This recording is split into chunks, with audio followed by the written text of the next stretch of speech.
Hello, and welcome. I am joining you from my car today, so I'm hoping that the audio quality will be okay. I'm just going back from a meeting that I'll tell you about in a minute.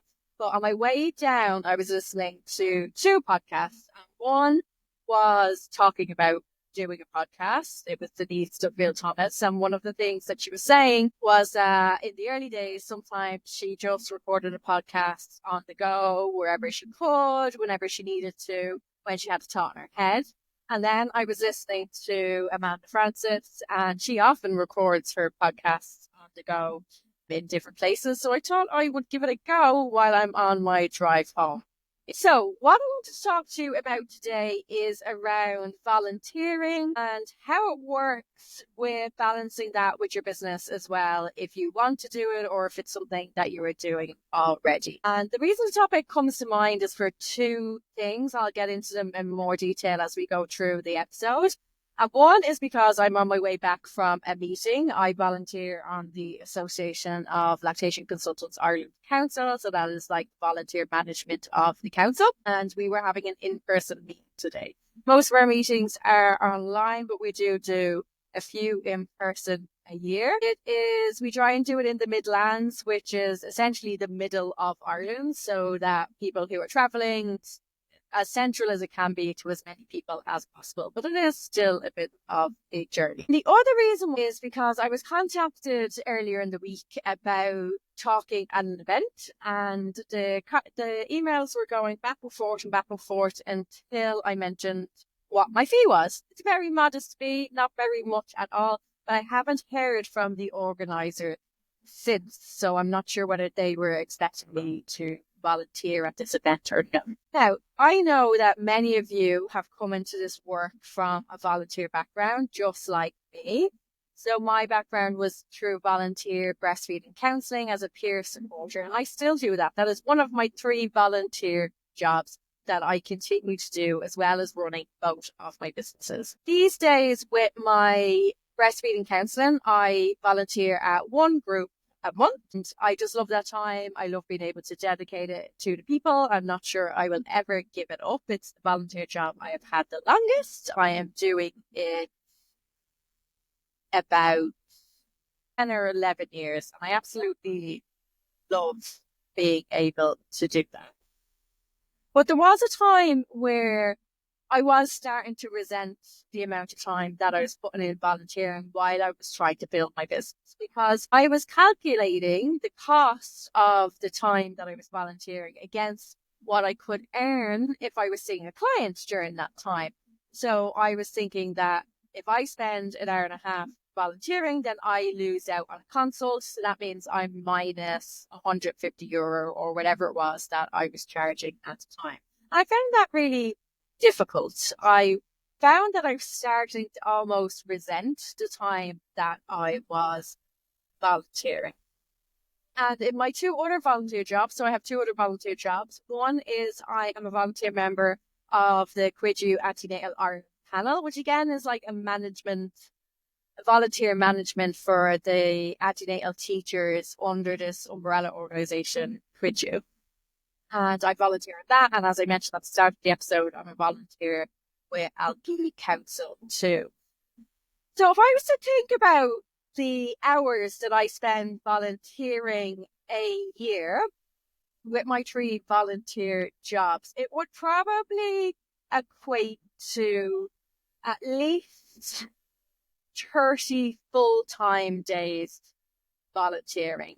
And that's being quite conservative, without including much of the kind of background work that I do as part of my volunteer role that is mostly just meetings or contact. So with the workload as well, it's probably a lot higher than that. So that might seem like an awful lot of volunteering that someone's doing. I'm not saying this to boast or to say that I'm a better person, because you have absolutely no obligation to volunteer whatsoever in your life. You have no obligation to volunteer just because you are getting paid for your services. As women, we often feel guilty or shame around charging for our services. We may get that from society, or we might get it internally. But we were having some conversations today after our meeting was done. We were having lunch and some teas and coffees, and a few of us work in private practice and other people work for the public health system. And we were talking about this concept about how women often feel guilty about charging, about their pricing, and different things like that. And one of the things that I said was that what we know is that when there is more money in the hands of women, that the world is a better place. Because when women have all of their financial and security needs met, they tend to do more good in the world because they have more capacity to do so. I definitely found that when I started increasing my prices and when I started feeling better looked after by my business, that I had much more emotional capacity to volunteer my time. So instead of resenting the hours that I was volunteering with my breastfeeding counselling peer support, I started to enjoy it again. Then took on some more volunteer jobs that I've just told you about. But when you feel well supported by your business, when you're earning enough money to sustain yourself in your business, then you feel a lot less challenged by the thoughts of the volunteer time that you give. And I also came up in conversation because we were talking about an aspect of someone's business and how it might be the right time for them to increase their prices. And there was a suggestion given because they were feeling a bit anxious about that increase in prices, that if they charged more for their paying clients for this service, then they could run a class in the community for free or lower price because they would have that buffer to do so. And that's a really nice way to be able to give that back. Again, you don't have to do these things. So just because you increase your prices or just because you charge for your service does not mean that you have any obligation whatsoever to volunteer your time or your energy at all. But if that supports you in your pricing and in your business and it makes you feel good about things, it is a lovely way to do it. Because the people who can pay 140 for a class or a consultation can probably pay 150 or 160 for that class or consultation. And then if you have that additional buffer, you might have more time then to give to other causes where you get to feel that altruistic giving and give back to your community as well. So then there is the thinking that we have to do when we are taking on volunteer work of how do we balance it. And so what I would say is don't say yes to something when you want to say no. So don't say yes to a volunteer opportunity when you want to say no, or when you feel that this is going to cause more stress in your life. Because then that's not the right time to do it. You want to be in a place where you feel fully nourished yourself, where your cup is overflowing. Okay, we don't want to be starting into a volunteer role when our cup is already only half full and this extra work is going to diminish us even further. So you want to get to a point in your business or in your life where your cup is full or overflowing, and then that's going to give you the mental and the financial capacity to give away your time for free. If you are already volunteering while you are getting into your birth work as well, then just make sure that you are managing your priorities in what the priority is for you. So if the priority is in building your business, then you might need to cut your volunteer hours, and that's okay. Remember, it is okay for you to do what you need to do. It is okay for you to say, I don't have capacity for this right now because I'm building my business. It's okay to step back from something or stop a role completely if you can no longer give with your full heart and your full attention to that role. But if you are volunteering along with running your business, I like to see my volunteer work as part of my work. And what I mean by that is that I try and keep it within the same boundaries and confines of my paid work. So for me, it's really important that any admin that I need to do for my volunteer work, I try to complete it within the hours that I've allocated to work. So it comes in under that time frame. I try to maintain the same boundaries around my own work in that I try to only engage in volunteer communication. So whether that's over emails or WhatsApps, when I'm in work mode or when I feel that I have the capacity to do that. I don't need to be available to my volunteer organizations 24/7, the same way I'm available to my family or friends. I am okay that I have put boundaries in place to support me in that. So, for example, a lot of the volunteer communication that I currently do happens over email, and I do not keep those volunteer email addresses on my phone. So, for me to check those emails, I have to sit down at my laptop in work mode to check those emails. I try to keep the WhatsApp groups that I am involved in muted, and I try to only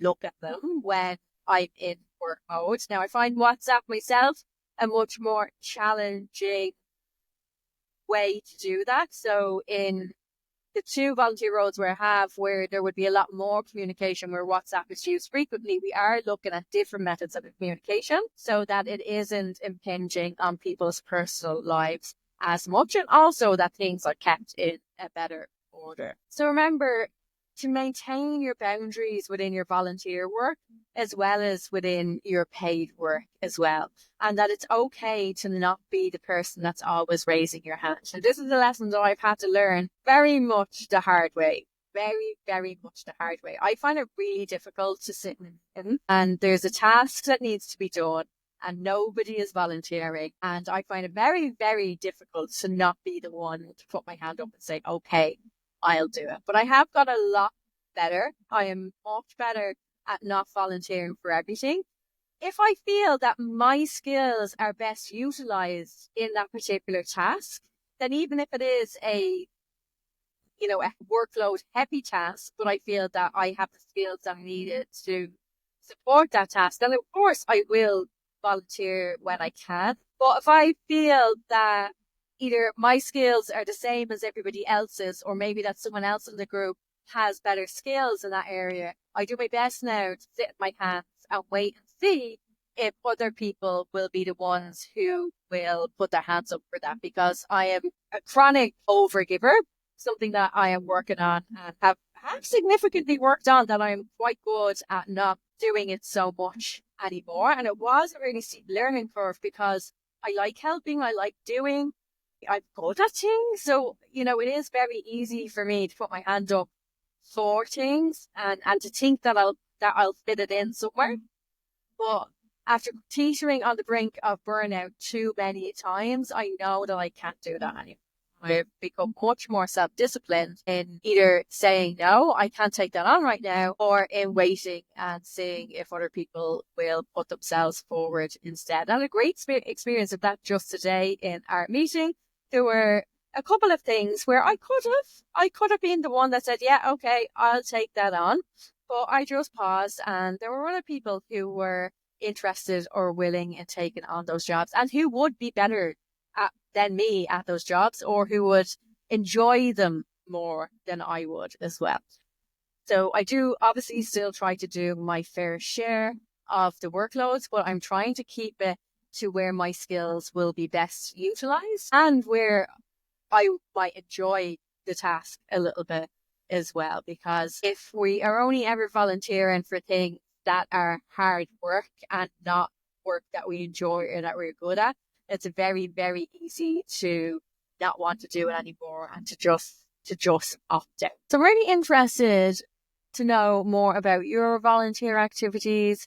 Do you do any volunteering, or have you come from a volunteer background? So please DM me on Instagram or send me an email. I would love to hear more about the different ways people are volunteering or giving back to their community within the birth workspace. I'm also really interested to hear about how you feel about pricing. And I have done an episode on money mindset before, and I might have done an episode on pricing. I'll have to check that out and remind myself. But I feel that there's still so much more to uncover for a lot of people in this area. And I know it was definitely hard for me to really feel okay with charging, feel okay with putting up my prices, feel okay that I was worthy of that kind of compensation. So if you have any thoughts on that, I'd love to hear from you. So as I said, do DM me on Instagram or pop me a little email. I do read them all. So I'd be really, really happy to hear from you on that. So I mentioned at the start of the episode about me being contacted about speaking at an event. So I got an email telling me about this event that somebody was setting up and asked me would I be interested in speaking on infant feeding. I replied that I was currently available on that date and it sounded like an interesting event and asked how long would they like the session to be. And I suggested some topics because it was going to be for a mix of new parents and older babies. So I was trying to think of some topics that might be helpful for a more varied age group or an older age group. Then I got a reply saying that the speaking time was approximately 30 minutes and that the group would be a mix of formula feeding and breastfeeding parents. So that we'd need to kind of think about what topic it might be. And then my reply was to say that maybe a Q&A on infant feeding would be best then with a mixed group. And then for 30 minutes, this is what I would charge. And then nothing. I heard nothing after that. So I'm not sure whether the person was expecting me to speak for free or whether they just haven't gotten round to replying to me yet. And that's absolutely okay. I just feel that if the expectation was that I would speak for free, then I should have been asked, would I be willing to volunteer at the event? And even if it didn't cross their mind when I responded with my fee, a simple email saying, oh my God, I'm so sorry. I was actually wondering if you would do this for free or if you would volunteer, would have been, an adult conversation that we could have about this topic. Now, my reply would have been that I already have 3 volunteer jobs and I'm not taking on any volunteer work, which is true. I talked a few minutes ago about how I'm really, really careful these days that I don't put my hand up for any more volunteer work, anything additional to what I already do. And that would have been my honest reply. And I wouldn't have felt bad about it. There would have been a time in my life where I actually would have felt guilty saying no, that I won't work for free, but I don't feel bad about it at all anymore. It was to be a Saturday afternoon. I would have had to miss one of my children's sport games. I would have had to get someone else to bring them to that event. And I would have been given up, even though it's a 30-minute slot, travel time, organization time, prep time for that event. And I'm not willing to do that anymore. I do not take on any additional volunteer work to what I do already. I'm hoping that they will still reply and that they will either tell me that there is no compensation for this place. I'll just let them know what I've just told you, or that they will say, okay, that's fine. And then we'll work away with speaking the event. But I just want it to be clear that women shouldn't be expected to work for free. And if we are asking someone to volunteer, that we should state that that's clearly and that it is okay to say yes if it lights you up and you want to do it and you have the time and energy to do it. And it's also okay to say no if you would have done it for money, but you won't do it for free. That is okay. You're allowed to do that. And as am I. My final thoughts on volunteering and building your business at the same time is that it is okay for some of your motivation in volunteering to not be altruistic. So to not only feel that it is helping other people. It is okay for you to join volunteer roles or to continue in volunteer roles because you benefit from it as well. So whether it's because you benefit from the people who you are volunteering with and you enjoy their company, or whether it is you benefit from the networking involved in that volunteering, or whatever it might be, it's okay that it's not completely altruistic and just for other people. It's okay for people to volunteer for their own benefit as well. If we think about the way people volunteer on boards of management or on boards of companies, I'm not sure if this is a thing internationally, but definitely in Ireland, there are a lot of volunteer boards. And many people join volunteer boards for the fact that it looks good on their CV, or it might give them connections, or that they may benefit from it professionally in some way, as well as wanting to do the work, and as well as wanting to help the organisation that they're volunteering on. So it is okay for us to volunteer for benefits for ourselves, as well as wanting to do the work and support the organization that we are volunteering for. So try not to feel guilty or try not to feel shame around you feeling that maybe that is why you want to volunteer for something, or it's one of the reasons why you decide to volunteer. And also, I know I have mentioned it already, but I really want to hit this home again, even though this episode is about volunteering and running your business as well. You are under no obligation to volunteer in any way, shape, or form, or to give away any of your time for free. You only do that if it's something that you want to do and it's something that you can do while also supporting yourself financially. Okay, I hope you have enjoyed this short episode on volunteering. I'm hoping the audio wasn't too bad because I am in the car, as I mentioned, and I can't wait to hear your thoughts on this episode. And don't forget to subscribe so that you do not miss any more episodes. I have some amazing guest episodes and some really, really amazing solo episodes on lots of different topics coming up. And if you have a topic suggestion, I would love to hear that from you too. Okay, bye for now.